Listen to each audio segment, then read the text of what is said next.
السلام علیکم ناظرین، میں رئیس اعظم حیدری کولکتہ انڈیا سے فضائل رمضان پیش کر رہا ہوں، سماعت فرمائیں۔ ابو ہریرہ رضی اللہ تعالیٰ عنہ حضور اکرم صلی اللہ علیہ وسلم سے نقل کیا کہ میری امت کو رمضان شریف کے بارے میں 5 چیزیں مخصوص طور پر دی گئی ہیں جو پہلی امتوں کو نہیں ملی ہیں۔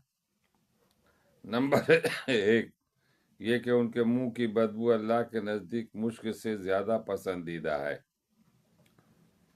نمبر 2، یہ کہ ان کے لیے دریا کی مچھلیاں تک دعا کرتی ہیں اور افطار کے وقت سے تک کرتی رہتی ہے۔ نمبر 3، جنت ہر روز ان کے لیے آراستہ کی جاتی ہے۔ پھر حق تعالیٰ شانو فرماتے کہ قریب ہے کہ میرے نیک بندے دنیا کی مشقتیں اپنے اوپر سے پھینک کر تیری طرف آویں۔ نمبر 4، اس میں سرکش شیاطین قید کر دیے جاتے ہیں کہ وہ رمضان میں ان برائیوں کی طرف نہیں پہنچ سکتے جن کی طرف غیر رمضان میں پہنچ سکتے ہیں۔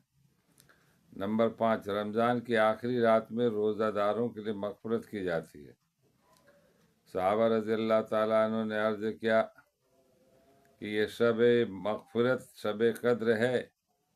فرمایا نہیں، بلکہ دستور یہ ہے کہ مزدور کو کام ختم ہونے کے وقت سے مزدوری دے دی جاتی ہے۔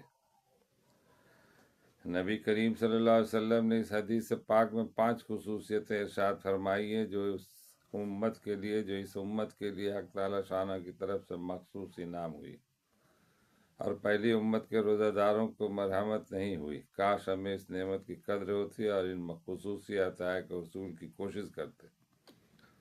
اول یہ کہ روزہ دار کے منہ کی بدبو جو بھوک کی حالت میں ہو جاتی ہے، حق تعالیٰ شانہ کے نزدیک مشک سے بھی زیادہ پسندیدہ ہے۔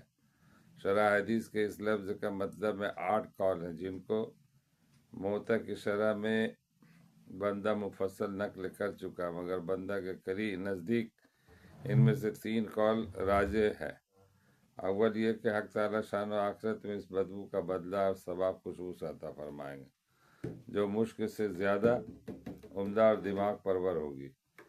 یہ مطلب تو ظاہر ہے اور اس میں کچھ بات بھی نہیں، نیز در مشہور کی ایک روایت میں اس کی تصریح بھی ہے، اس لیے یہ بامنزلہ متعین کیا ہے۔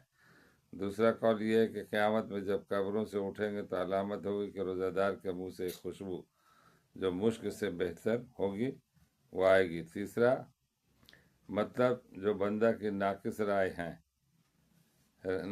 میں ان دونوں سے اچھا ہے وہ یہ کہ دنیا ہی میں اللہ کے نزدیک اس بو کی قدر مشک کی خوشبو سے زیادہ پسندیدہ ہے، اور یہ امر بالمحبت سے ہے۔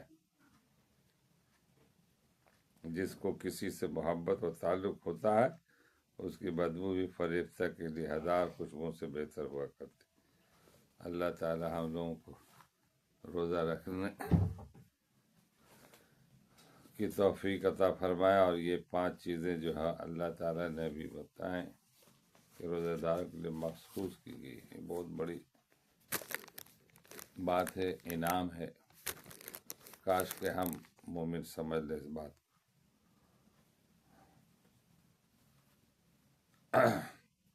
اللہ تعالی ہم لوگوں کو ہدایت کرنے کی توفیق عطا فرمائے، آمین ثم آمین۔